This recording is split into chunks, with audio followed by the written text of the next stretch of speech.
Hey guys, what's going on? My name is Gordon Maston, and welcome to my WWE Payback 2016 review.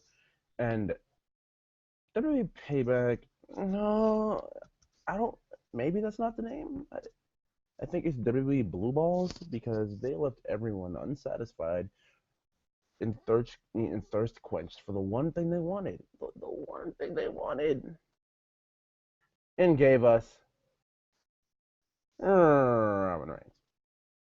So, as I'm deeming this, the "You Still Suck" tour continues for Roman Reigns, and we'll just leave it off there. So thank you guys for watching, and we'll get right into this review.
Alright, guys, WWE Payback, baby. this show tonight. This show tonight. It wasn't a good show. It wasn't a bad show. It was just Payback. At some point, one of these, I had to use it. And I don't do WWE stuff often anymore, so I guess it was tonight.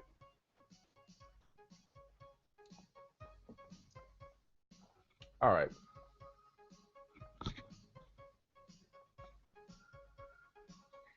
So my point here.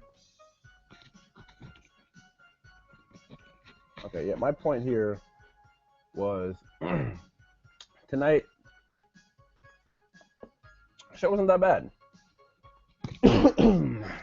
And barring the main event result, eh. So let's get into the show. So first of all, I want to say the well wishes go out to Enzo Amore. I really hope you do get better, and you'll understand what I mean first. But first, we get the New Day kicking this thing off. Basically telling Beyonce since she's had man problems. Xavier Woods said his inbox, his DMs are open on Twitter. And then Biggie, it goes down in them DMs. Like, as we all know, it goes down in them DMs. And then they do the whole New Day Rocks, New Day Rocks. And then we get Enzo and Cash, and they do the stick, and they said the Vaudevillains they're like Arnold, they're going down like Hey Arnold. They've done that one in NXT before. I remember that specifically. And honestly, it was awesome. So, I might have to cut out new grounds here, but uh, honestly, Enzo and Cass can do no harm, well, to the product. Because at one point in this match, is maybe about 2 or 3 minutes in, probably not even that. Enzo Amore, yeah, it was about 2 or 3 minutes in. Enzo Amore goes under the ropes, I don't know what the spot is here, but what they were going for here, but he was meant to get thrown, I guess, under the ropes, and his head hit the rope, like whiplashed off the rope and smacked the back of the canvas. And yeah. So, yeah, there's that. But yeah, they put Enzo in a cart, they put Enzo in a stretcher in a cart, and they had to wheel him out. And they said he was like knocked out cold apparently, and he was moving when they got him in the ambulance and everything and took him to the hospital. But I'm glad he's not a broken neck or anything, and he was only, you know, diagnosed a concussion because it could have been so much more worse, and it could have just been Enzo. My thoughts with you, bud. Even though you're only in the hospital and you'll be fine, still, the support is always welcome. Okay.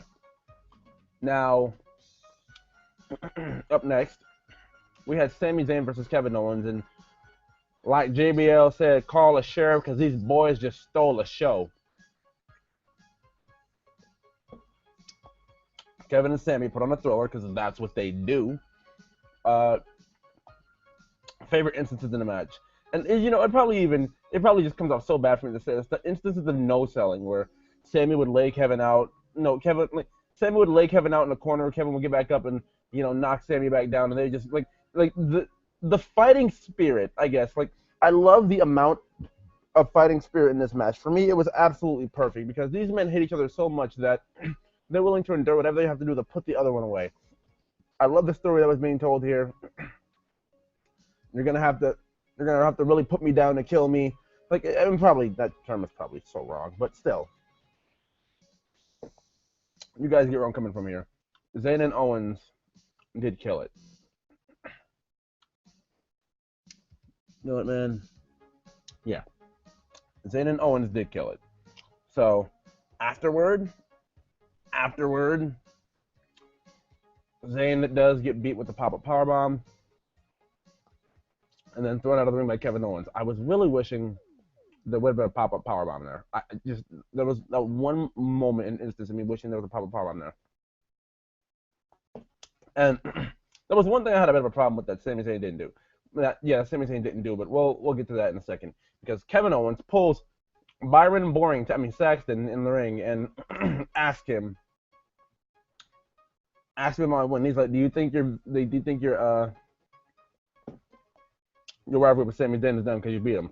And then he's like, that's not what I told you to ask me, but you know what? I beat Sami Zayn, it's over with, it's done, blah, blah, blah. And Byron got threatened by Kevin again, asked me another question, and told him, wait, no, I'm not done. And he's like, no, I'm going to go and pursue my Intercontinental Championship. And they asked him, who would you rather face, Miz or Cesaro? No, he didn't ask him, who would you rather face? I think he did. I really don't remember. He's like, yeah, who would you rather face? He said, it doesn't matter. And then out comes Cesaro, and out comes The Miz. They have their match, and it's pretty solid. The match wasn't bad by any means. It was a decent match. It really didn't offend or anything. I mean, I haven't gotten to talk about this yet. I haven't gotten to talk about Cesaro and his return and everything yet. James Bond Cesaro is the perfect thing for him. I'm not gonna say he'll keep his promos short, sweet, and succinct, but I mean, to a degree, he's just been banging off one-liners lately toward Miz, and Miz's whole movie thing. So Cesaro's been doing the whole movie thing back since he's Swiss Superman James Bond. All right, but up next, what we managed to get here is, well, not up next, but in the middle of the match, when I forgot what submission it was that Cesaro had Miz in, but Miz was tapping out. But at this point, before the submission was locked on, Sami Zayn comes up and gets Cesaro, and gets Kevin Owens on the announce table. And dives over and starts beating him up again. And not even beating him up, really. It was a fair and equal fight. Kev seen it coming, and he started fighting. So congrats to Kev for not going out like every other heel. And even more props to Kev!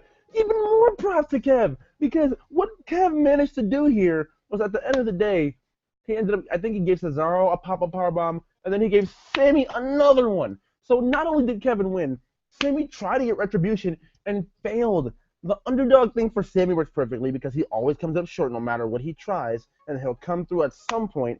And then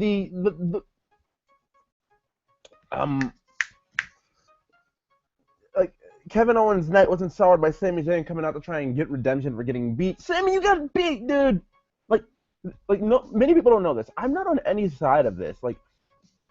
I hate to make it seem like I'm not having fun with it at all, because that's totally what it is. If it just seems like Sami deserves a win at this point, I'll root for Sami. If it just seems like Kev deserves a win at this point, I'll root for Kev. I can't choose between the two I'm a bigger fan of. I love Sami Zayn's underdog spirit, his fight, his moveset, and the character that he portrays because it just feels so genuine and legit. Same goes for Kev. And then the best part about Kevin Owens is just he's such a terrific douchebag. You can believe anything he does. You don't feel like it's forced. Like they're telling him, Kevin, go out there and specifically do this. Like things that he'll go out there and do are just like some of them seem like they're just off the cuff, just off the dome. Just like you gotta love Kevin Owens.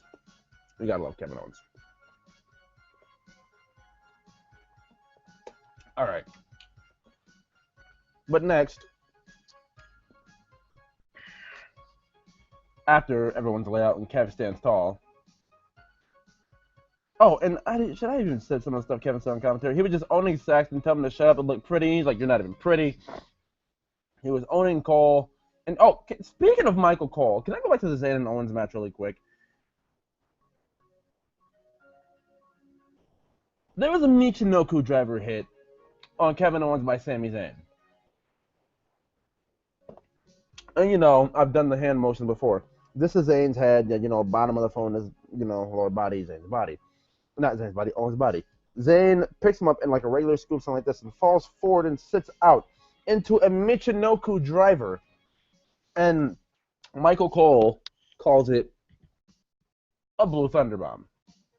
It's like when John Cena was hooking a crossface. The STF!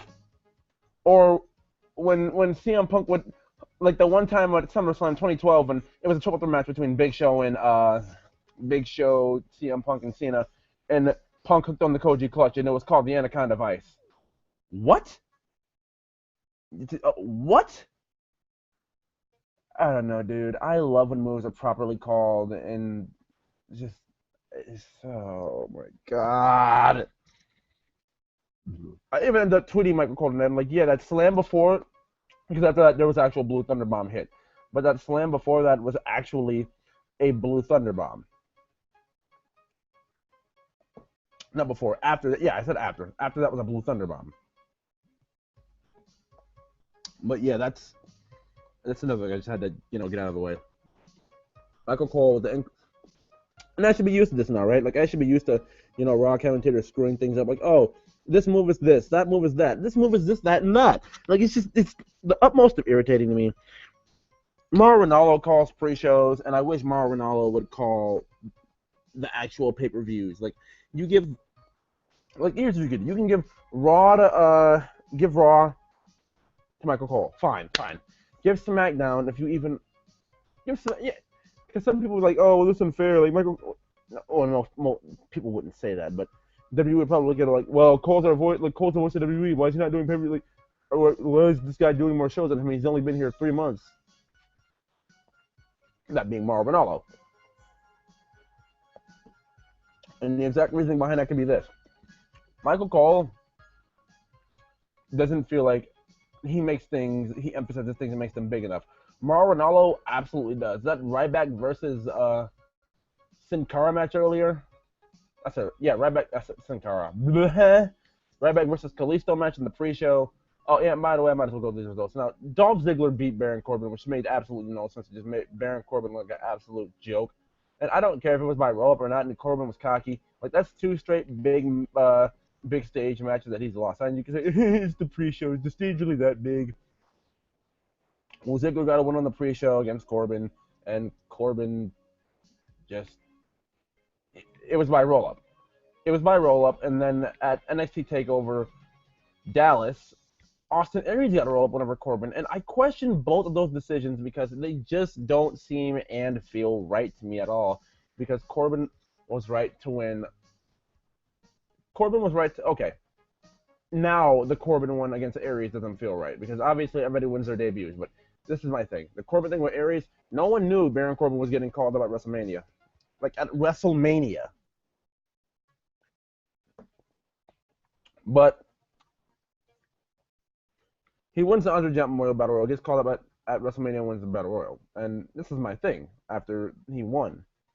Like, okay, well, the Austin Aries thing isn't so bad now.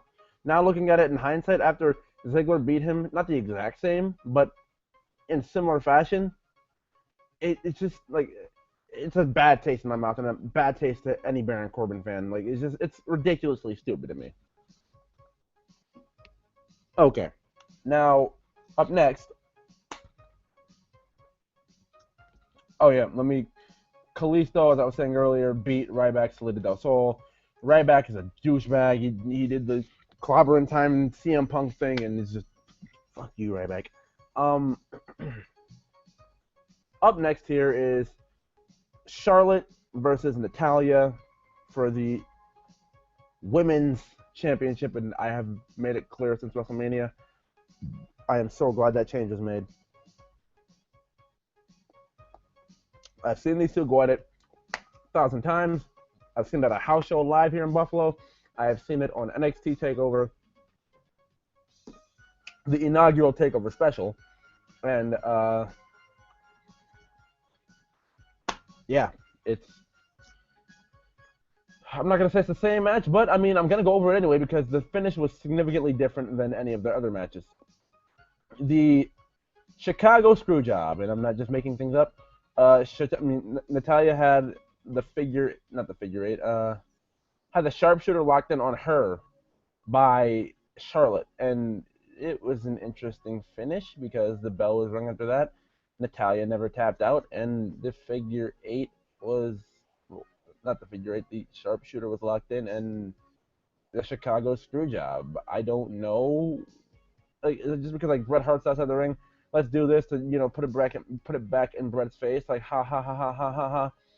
Because we all know that Bret Hart was one of the biggest crybabies professional wrestling has ever seen, and obviously he doesn't seem like he wants to be around now. So what would make us think like, oh, well, maybe like because WWE goes to Montreal, like they're gonna be going to Montreal pretty soon for one of their Raws, and that's they usually hold Raw in Montreal around in between actually about this time in May actually because this is May 1st or uh between now or July. And yeah, it's like, well, we always call Brett back for these shows. It's not obviously like it's not like we're not gonna want him back for for the hometown pop. So we're just gonna rehash the Chicago screw job with the Montreal screw job and just redo it and just rub it in Brett's face. I never want to take Bret Hart's side, but this was just completely stupid for two reasons. One, you don't get a definitive finish. Actually, three. Two, you get Natalya Charlotte again, and three, we've seen that enough. So this should have been the end of it, where even with Bret Hart at ringside, I can't believe I'm saying this, but Charlotte has to go over, which just to me isn't. That is what it is. And I feel like I'm gonna be saying. I feel like I've said that a couple times in this review. It is what it is. It's not that I think some of these things are just bad, but in this instance, I just think is just plain old bad because no one wants Natalya Charlotte at So we're gonna move on. Oh, and after that, there were double sharpshooters in the ring applied by Bret Hart and Natalya. Bret Hart applied his on Ric Flair, and Natalya applied hers on Charlotte. Bret Hart looked like he was struggling to even sit into it and get into it. Natalya had hers locked in firmly, I guess, and that was that. So, yeah. Up next was Vince McMahon, Shane McMahon, Stephanie McMahon telling, well, basically this is Vince telling everyone who's going to be in charge of Monday Night Raw from here on out. And between Stephanie and Shane, and I guess Triple H is just like gone forever now because like Triple H just doesn't want to be on Raw anymore, and that's just the way things are gonna be. And I guess Stephanie McMahon is a baby face now, which is just stupid to me. No, okay, so let me explain. And while I'm doing this, if you're also wondering what I'm doing, I'm plugging my laptop charger in because the laptop's gonna die, and I can't afford that during the review. So during this, there we go. During this segment that they basically that just had Vince and Shane and Stephanie Saul for time with, it was practically a debate. Vince came out, said who should run it. Stephanie came out, hugged Vince, gave her reasoning, and basically said she's helped debut all these new superstars and all this fun stuff. And Vince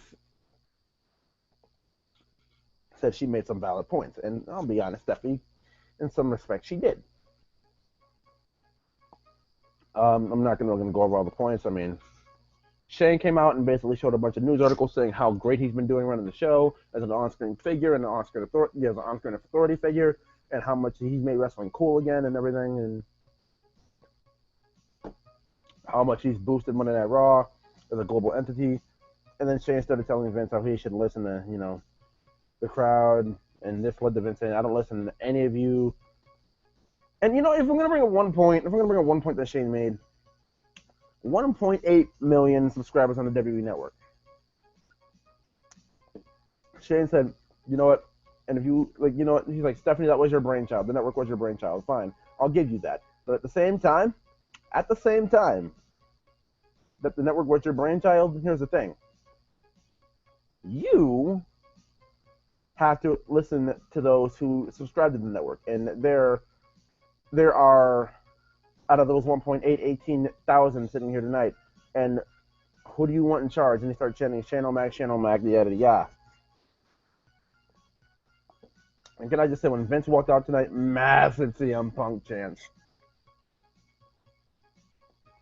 So he decides, you know what, between the two of you, figure it out who's running Raw. So Shane gets to stay in charge with Stephanie in charge at the same time. So we're just gonna wipe Triple H out and just act like he doesn't exist at all, because that's totally how things work. This is where we're going with this. I don't know where that decision came from, but this is where we're going with this. So yeah.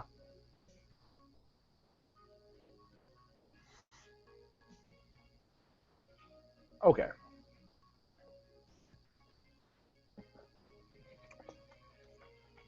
So everybody, let me basically sum this up to you. Actually, I can't, because we haven't gotten there yet, but we're going to be getting there next. Because next is the main event, AJ Styles versus Roman Reigns. Let me spoil it now for you. No Finn Balor. No Finn Balor. And it's just, we were depending on WWE. We have, like, it's no pun intended, it's bulletproof that Finn will show up. Like, he has to. Like, no, Gallows and Anderson just come out to help AJ. And AJ, like, he's seen they were out there. He's seen they were trying to help him. And he didn't really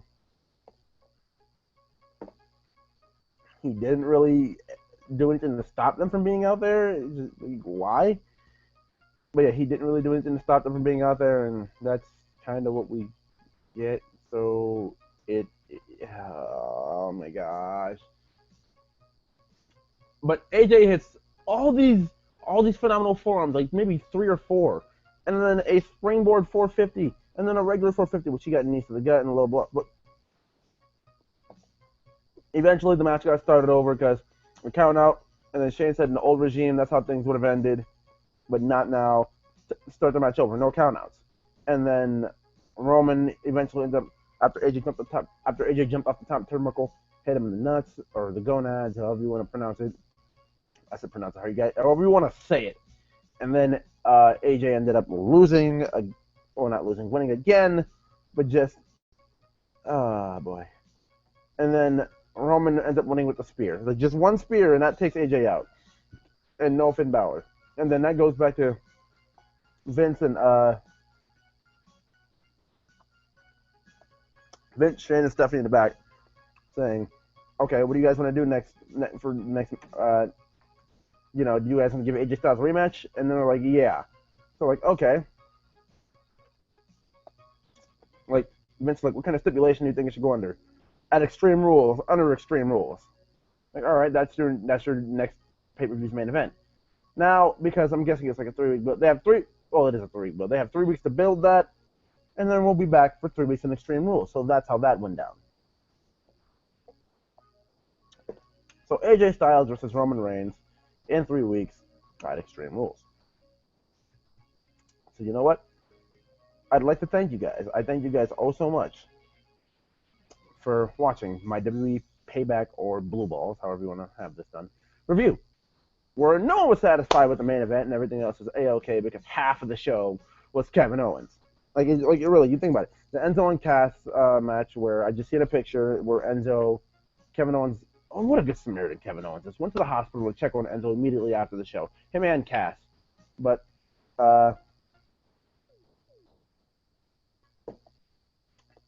yeah, like I said, well, thank you guys for watching this. And half of the show was Kevin Owens, Sami Zayn, which made it just all that much incredible. I would like to thank you guys for watching this review. I do remind you to leave a like on this video if you already haven't liked it. Subscribe if you're not subscribed for more of that wrestling goodness on this channel. And I will see you guys next time. Thank you guys for watching. My wrist is cracking, and see ya!